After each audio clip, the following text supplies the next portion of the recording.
LaMonta Reese lived much of his gang life in virtual reality, posting videos on YouTube of him and others taunting rivals. He died at age 19 in the real world, bleeding from his head onto a porch on Chicago's South Side after one of those gang rivals, prosecutors say, shot him 11 times. Another possible factor in his slaying, a smiley face emoji. Reese posted that the suspected gunman may have interpreted as a slight about his mom.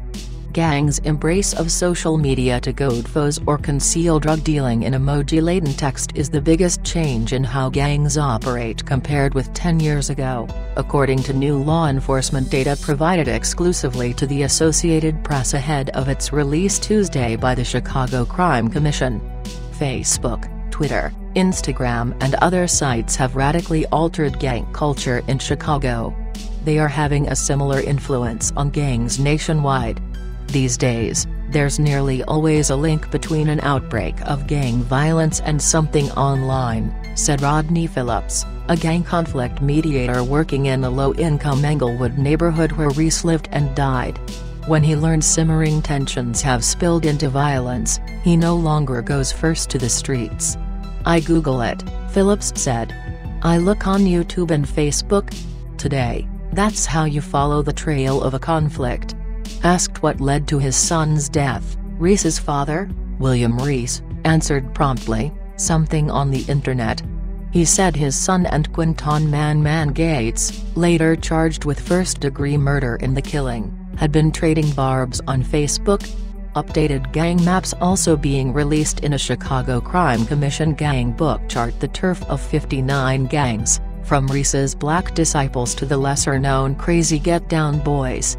They illustrate how gangs have splintered into smaller, less disciplined factions quicker to resort to violence.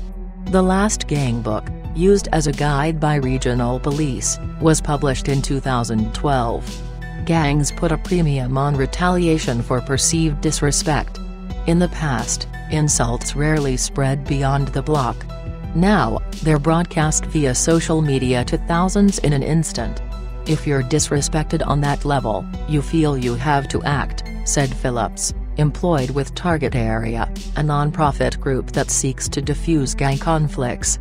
Reese, whose nickname was Tdo, was prolific on Twitter, posting 28,000 tweets under the handle @TdoDeshuta.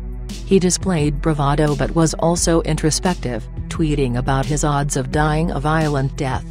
One of his last tweets read, "Death gotta be easy because life is hard." It included a sad face emoji. Police say there was a gang connection to most of the 650 homicides in Chicago recorded in 2017, more than in Los Angeles and New York City combined. Homicides so far in 2018 are down around 20%. Police partly credit better intelligence and the deployment of officers to neighborhoods on the anniversaries of gang killings.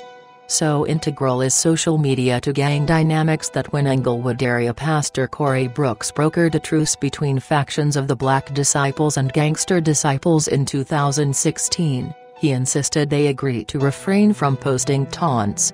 The gang truce lasted longer than most, 18 months. Some gangs provoke enemy gangs by streaming live video showing them walking through rival turf. Others face off using a split-screen function on Facebook Live and hurl abuse at each other. Chicago gangs maximize attention with videos of themselves performing an aggressive hip-hop called drill rap. Reese was among his gang's rappers. In a video posted before he died, he and his gang brandish guns, flash gang signs and curse, singing, "They want war? We're gonna give 'em war." The Black Disciples' historic enemies include the Gangster Disciples and Mickey Cobras. But authorities say 19-year-old Gates was a fellow Black Disciple but from a different faction. Gates' Mac block is across Halstead Street from Reese's faction, called Low Life. Each controls 4 square blocks. The Chicago Crime Commission materials list more than 2,000 gang factions. Successful prosecutions in the 1990s of gang bosses, who kept street soldiers in check, left power vacuums filled by small cliques led by younger people eager to break away. Another target area mediator, Michael Nash, who speaks regularly with the Mac and Low-Life factions, said Reese and Gates were once friends. He said both were likable. William Reese says his son always urged his gang not to resort violence. He said his son acted lovingly toward his siblings. And, he added, he had a beautiful smile. It's not entirely clear why there was a falling out, Nash said. But Gates felt disrespected by one Reese posting on Facebook before the shooting. Another person made an off-color comment about Gates' mother. Reese's response? A smiley face emoji. Without social media, maybe to goes, ha, ha, and that's as far as it goes, Phillips said. With social media, everyone sees it. Social media is gasoline that fuels violence. Authorities say that as Reese sat on a porch with his cousins at dusk in May 2017, Gates crept up, cursed Low-Life and fired, hitting Reese's in the head, abdomen and groin. One cousin cradled Reese as he died. Messages for Gates' lawyer weren't returned. Now social media helps keep memories of Reese alive. A memorial Facebook page for him includes an edited photo of Reese with angel's wings.